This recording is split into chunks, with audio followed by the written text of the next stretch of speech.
Straight up.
And we are on our journey through the New Testament on our verse by verse study.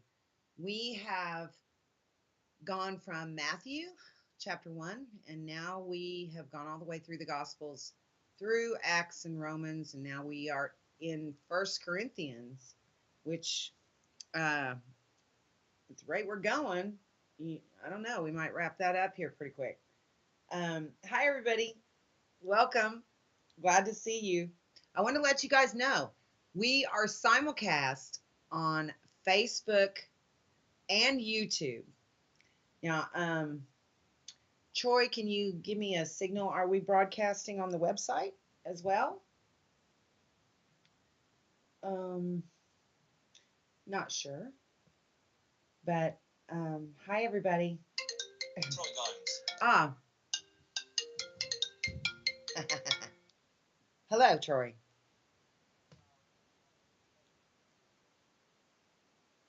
Oh, you don't? Are we broadcasting on the website? Okay. So we're okay. A couple minutes. We'll be broadcasting on the website. We are broadcasting live on YouTube. And what are we going to simulcast on Facebook, or are we just testing that one right now? Okay.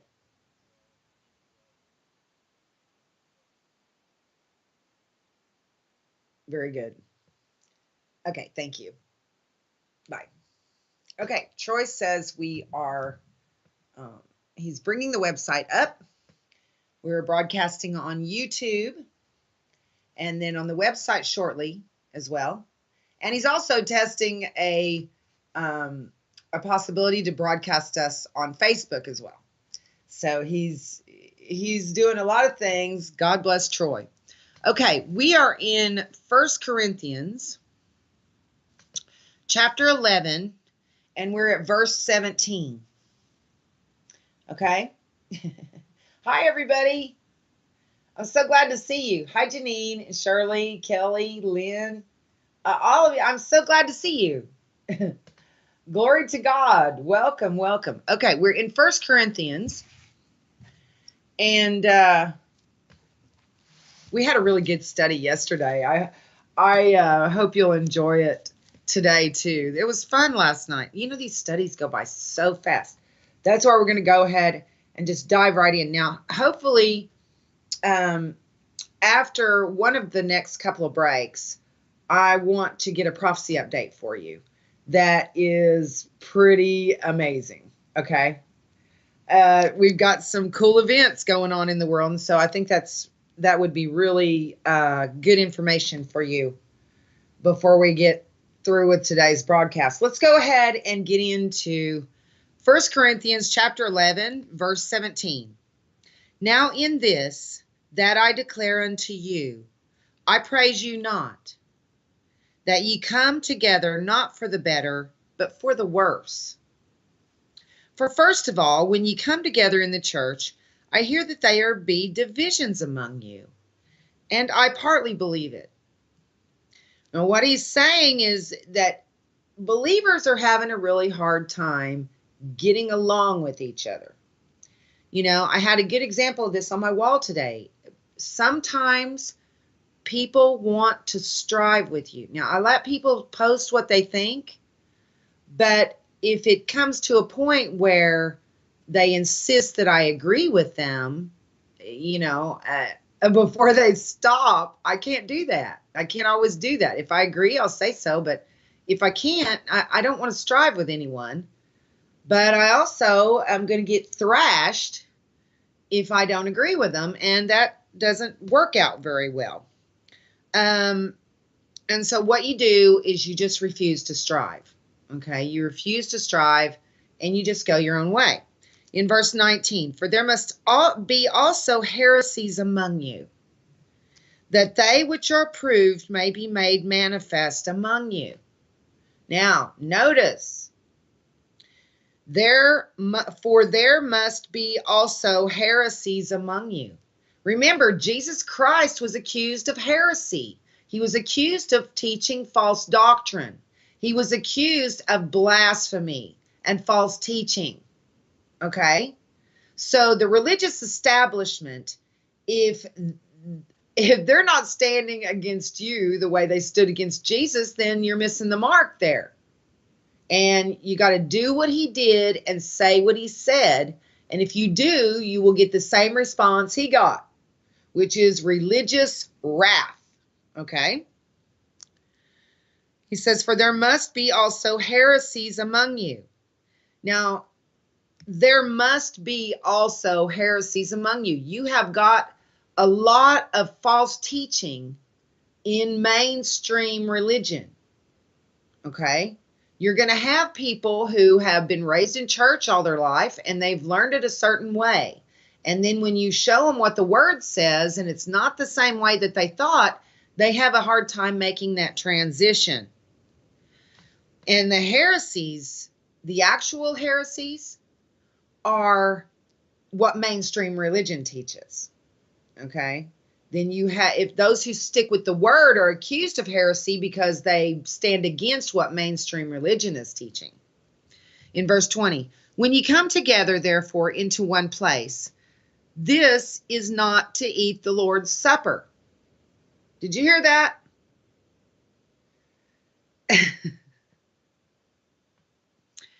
When ye come together, therefore, into one place, this is not to eat the Lord's Supper. You're not supposed to do the Lord's Supper in big gatherings because it sets people up to partake when they shouldn't. Okay? In verse 21, for in eating everyone taketh before other his own supper, and one is hungry and another is drunken. And what? Have ye not houses to eat and drink in?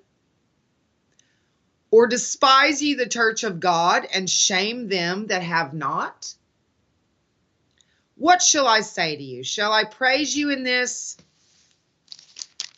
Okay, I'm in the wrong place. Sorry. I thought that sounded really familiar. My bad. Guys, we are in 1 Corinthians chapter 13, verse 1. We already did that yesterday, what I was just reading you. I'm sorry. Forgive me and turn the page. Okay. My bad. I hope that's not an indicator of how things are going to go. Because I think we're going to have some fun tonight, hopefully.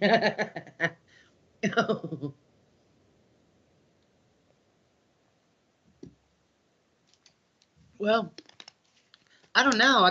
That was a pretty good one to recap. Okay, my bad. Sorry. 1 Corinthians chapter 13,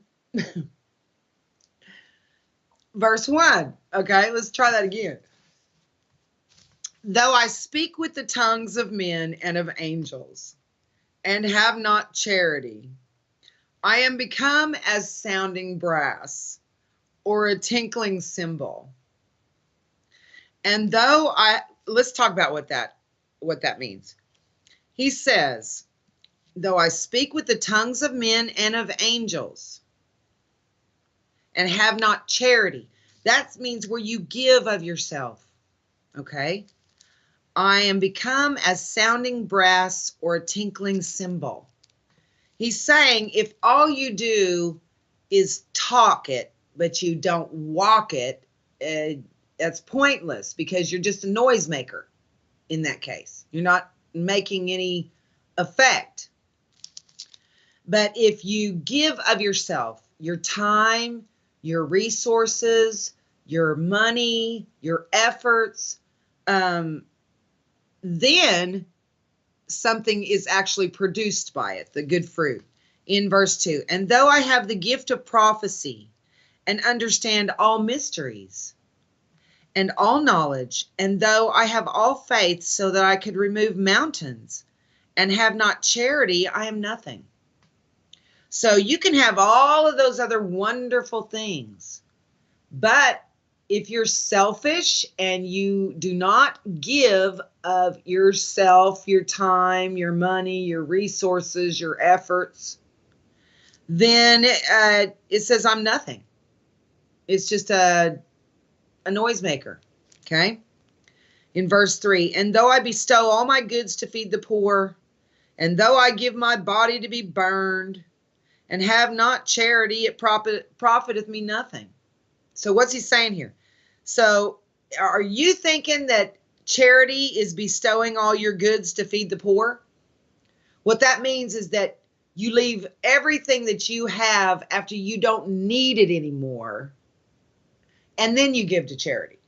Then you give to feed the poor. After you die and don't need what you've accumulated anymore, you give it to charity? That's not charity, okay? He says, though I bestow all my goods to feed the poor. Bestow means that you're leaving those to them after you die, okay?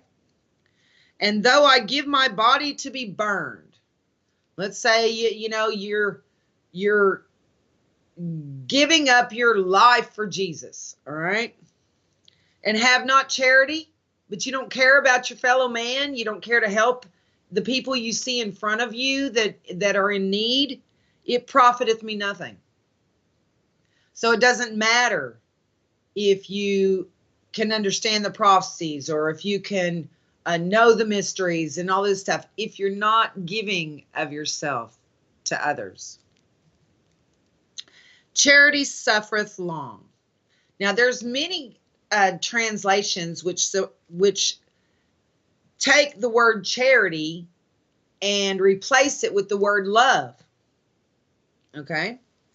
But charity is what the KJV uses, and I think that is very, very important because you can say, love one another. Well, you can say, I love someone, but that doesn't mean you've actually reached out of yourself, given of yourself and of what God has given you to help someone else. Okay? So if we don't have charity, we're nothing. There's no profit in any of the other things if you don't give of yourself. Charity suffereth long. Now, if you notice, keep your spot there, but I'm going to remind you of the procedure. 1 Peter. Okay. Now, where's the 2 Peter? Let me look here. Might be 2 Peter.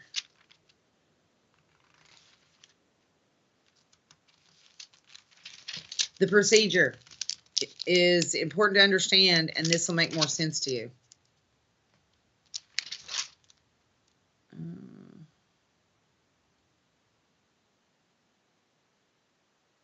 Well, right here it says in 1 Peter 4, verse 8, it says, and above all things have fervent charity among yourselves, for charity shall cover the multitude of sins. Okay, if you are giving of yourself, to others. You feel like you don't have anything, but you give them whatever you've got. That is pleasing in the eyes of the Lord. A charity. And it shows that the person is not selfish in hanging on to what they have, but they are trusting God and willing to give what little they have, trusting Him that He will take care of them if they give to others.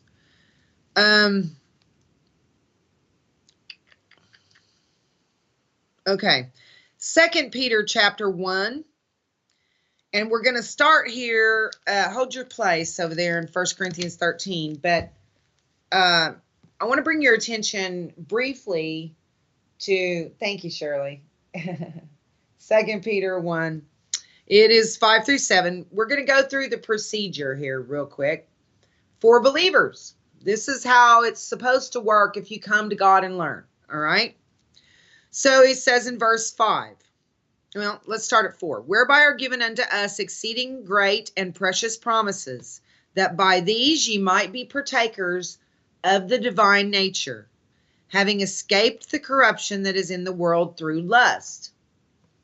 And beside this, giving all diligence. The first step in the procedure is diligence. You decide that you're going to follow Christ, okay, in your mind and heart. Of course, you can't do that until He draws you.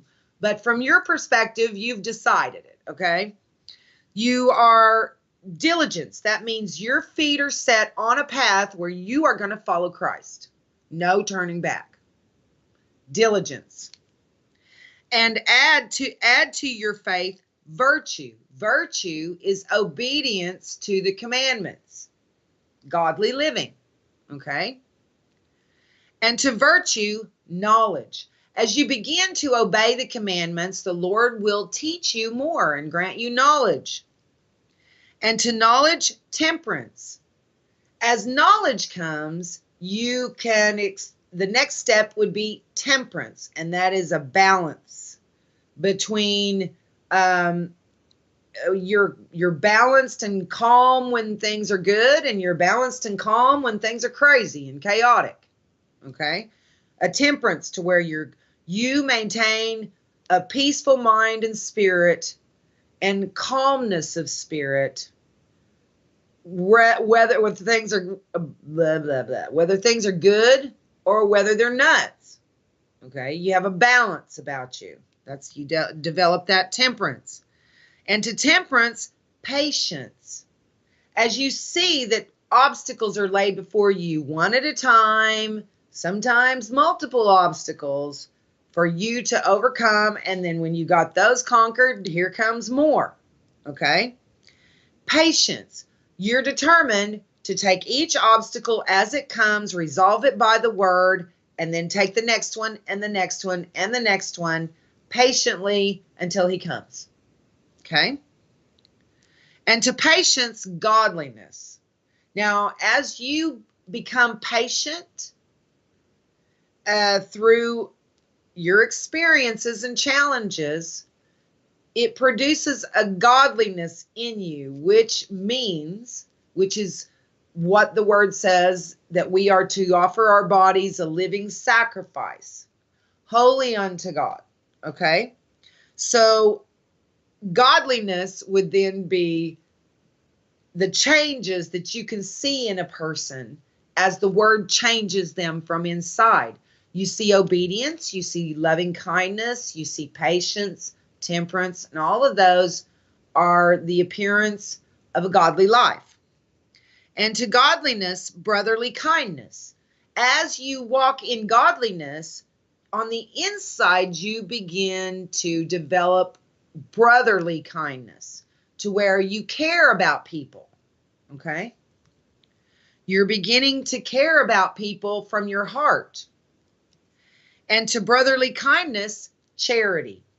Now, what happens is once you develop that brotherly kindness to where you're concerned for people in your heart as God is teaching you and magnifying Himself in you, then you will start to feel the brotherly kindness in your heart and in your mind. And then the next step is charity, not just feeling it, but actually doing something about it to help your fellow man and to help your brothers and sisters in Christ, to help people who God puts before you who are in great need. And that need can be many different things. It could be they need something to eat.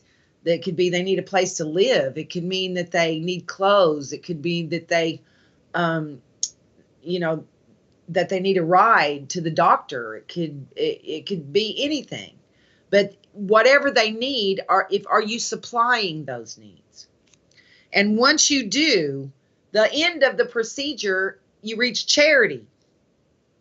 Because once you begin to give of yourself, and I'm not talking about giving away your junk, I'm talking about giving things that are important to you, that you would like to keep for yourself, but instead you see the needs of others are greater, and so you sacrifice that for someone else, okay? It's like seeing the Lord in that person who has the need, and God asking you, would you lend to me? Would you take care of me? Would you give for my sake? If it was me standing in front of you, would you give? We would all say, yes, of course. But would you give to someone who you don't think it's Jesus? He says that when we lend to the Lord here, he pays us back there. That is how we take Caesar's money and convert it to the kingdom, or get it outside of the simulation is another possibility. Something that is inside the simulation is nothing. It's just digital, right? Digital computer code. But if you lend to the Lord in here, he pays you back out there where it's real. That's how you take something from the simulation and actually have something outside of it when you leave that you can hold in your hand. And so that is the procedure: diligence, virtue, knowledge, temperance, patience, godliness, brotherly kindness, and charity. And charity is where you want to end up at the end of the procedure. Being willing to let go of anything you have, anything you own, to help the brethren, or someone in need that you see, or a need that God will bring to your attention. Is going to be a sacrificial thing for you to give it. Okay? It's going to hurt for you to give it. But will you give it? Or will you say, oh, I can't afford to do that. Can't do that. I gotta hang on to something here. I can't afford to just give everything I got here. Yeah, I mean, careful. You got to trust God and listen to him. Okay? Because he's usually not going to ask you to give everything you've got. And if he does, he's going to just keep giving back to you for you to give again. Okay? It's a big circle where if you give, it's given to you. Then you give and it's given to you. You give and it's given to you. Okay? That's how it works. But this is where we find out that the end result of the procedure that we go through as believers to learn is charity. That is the end result according to the procedure. Now let's go back over here where this entire chapter 13, is talking about charity. Now, we talked in verse 1 about how if you don't have charity, it doesn't matter what else you do. You're just a noisemaker, okay? And doesn't matter in verse 2, doesn't matter what kind of gifts you have. If you have the gift of prophecy, understand all mysteries and all knowledge, and though I have all faith so that I could remove mountains, and have not charity, I'm nothing, okay? And though I bestow all my goods to feed the poor. Bestow means that you give them, that you save it up till you die, and then you give to the poor what you didn't use, what you had left when you die. That you think that's going to do it, but it doesn't. Okay. So if you're bequeathing all your, you're not giving of yourself right now, but you're willing to bequeath all you leave behind after you die to some charity, then you don't get to pat yourself on the back. And you sure, even if you're doing it right, you don't get to pat yourself on the back. Okay. Though I bestow all my goods to feed the poor, and though I give my body to be burned, you just give my life for Jesus, but you can't have my money kind of thing. Isn't that stupid? So I give my body to be burned and have not charity, it profiteth me nothing. It doesn't profit you anything unless you are willing to give sacrificially of yourself from your heart to the needs God places before you. In verse 4, charity suffereth long and is kind. Now, when you get to a point where you can give of yourself, then there's no limit to that. You will give of yourself. You'll sacrifice everything for him once you get to that point. And I'm not talking about, giving $5 out of your, $10,000 paycheck to charity. That's not charity. It's throwing a quarter in the bucket. Okay. Now, charity suffereth long. So let's say you're helping somebody, right, who is in dire straits, and, they buy something that you think was a waste of money. Let's say you give them $100 and they buy something that you think was a waste of money. Are you going to quit helping them? Well, you shouldn't. Charity suffereth long. It keeps helping. Even if you don't do what the other person who's giving thinks you should do. You just hang in there and you keep helping. Okay? Charity suffereth long and is kind. It doesn't come in there and chew you out and tell you all the reasons why you're in a bind and you need help. Duh. Nobody in need wants to hear that. Okay? And you giving them of yourself does not give you the right to be their mama. Okay? And lecture them and tell them what they're doing wrong. You come with charity and encouragement and hope, not instructions of what they're doing wrong. Okay? Let God do that. Charity envieth not. If let's say that you help someone, you give them $100 and they go and buy candy and a soda. When you're thinking, well, gosh, I don't even allow myself candy and a soda, but they're going to have candy and a soda. Charity envieth not. It doesn't sit back and scrutinize what they do with what you give them. Okay? It doesn't envy. It doesn't say, well, I'd kind of like to have one of those too, but I'm sacrificing of myself for you, and then you're having these little luxuries. That's what it's talking about. It envieth not, charity vaunteth not itself. When you help somebody, you don't go around going, oh, I helped this person, they were really in a mess, so I helped them, and you don't want to do that, okay? Now, what you want to do is just keep your mouth shut. Just keep it between you and God. Don't even think about it or talk about it or anything. Charity vaunteth not itself and is not puffed up. The kind of, look at me, look what I did. I gave of myself. Well, wow, you're supposed to.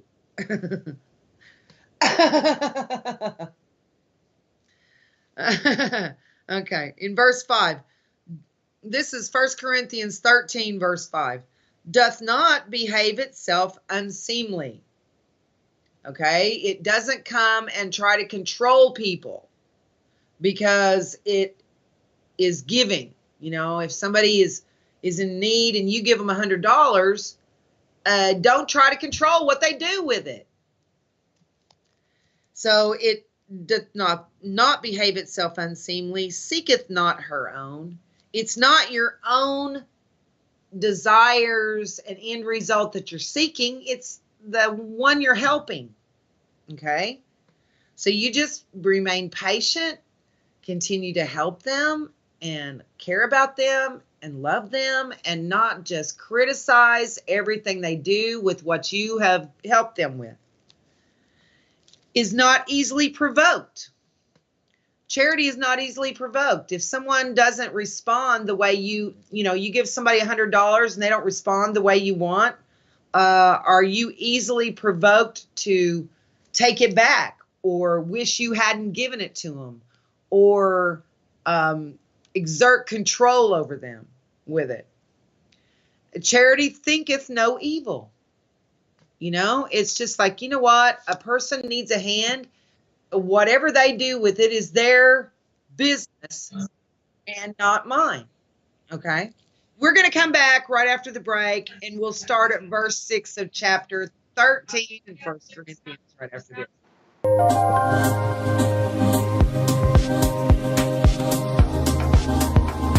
Straight up.